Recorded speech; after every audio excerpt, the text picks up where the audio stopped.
یہ بیرونی منظر ہے نیو یارک سے تعلق رکھنے والے امریکی رکن کانگریس پیٹر کنگ کے دفتر کا، جہاں ان کے حلقہ انتخاب میں رہنے والے 10 مارچ کو امریکی مسلمانوں میں انتہا پسندی کی وجوہات پر کانگریس میں ہونے والی ایک سماعت کی مخالفت اور حمایت کر رہے ہیں۔ ہم امریکہ میں ہر عقیدے کے حامی کو آنے کی اجازت دیتے ہیں، لیکن اگر وہ امریکی نظام، حکومت اور طرز فکر کو نہیں مانتے تو انہیں امریکہ میں نہیں رہنا چاہیے۔ امریکہ میں ایک اندازے کے مطابق 20 سے 28 لاکھ مسلمان آباد ہیں، جن میں زندگی کے ہر شعبے سے تعلق رکھنے والے لوگ ہیں۔ ان میں امریکی کانگریس کے پہلے مسلمان رکن کیتھ ایلیسن بھی شامل ہیں، جو 10 مارچ کی سماعت میں اپنی شہادت ریکارڈ کروائیں گے۔ وائس آف امریکہ کے رابطہ کرنے پر رکن کانگریس پیٹر کنگ کے دفتر سے اس سماعت کے بارے میں کوئی رد عمل سامنے نہیں آیا۔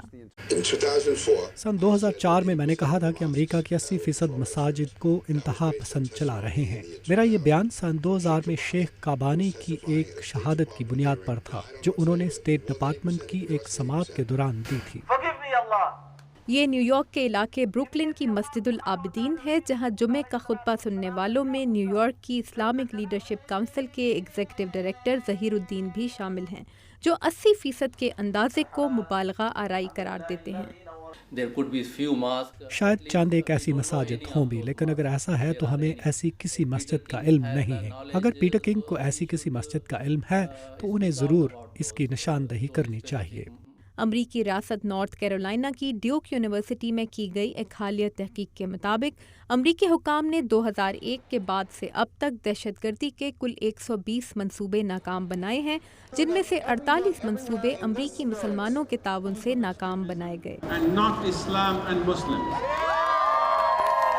گزشتہ ہفتے کے اختتام پر نیو یارک کے ٹائمز اسکوائر میں غیر مسلم امریکیوں نے بھی مسلمانوں کے ساتھ اظہار یکجہتی کے لیے کانگریس میں 10 مارچ کو ہونے والی ریڈیکلائزیشن ہیئرنگ کے خلاف احتجاج کیا تھا، جن میں نیو یارک کے علاقے لوئر مینہٹن میں ایک اسلامک سینٹر کی تعمیر کے لیے کوشاں امام فیصل عبدالرؤف بھی شامل تھے۔ انتہا پسند تو کسی بھی عقیدے سے متعلق ہو سکتا ہے۔ امریکیوں میں بھی انتہا پسند ہو سکتے ہیں، بالکل ویسے ہی جیسے مسلمانوں میں انتہا پسند ہو سکتے ہیں۔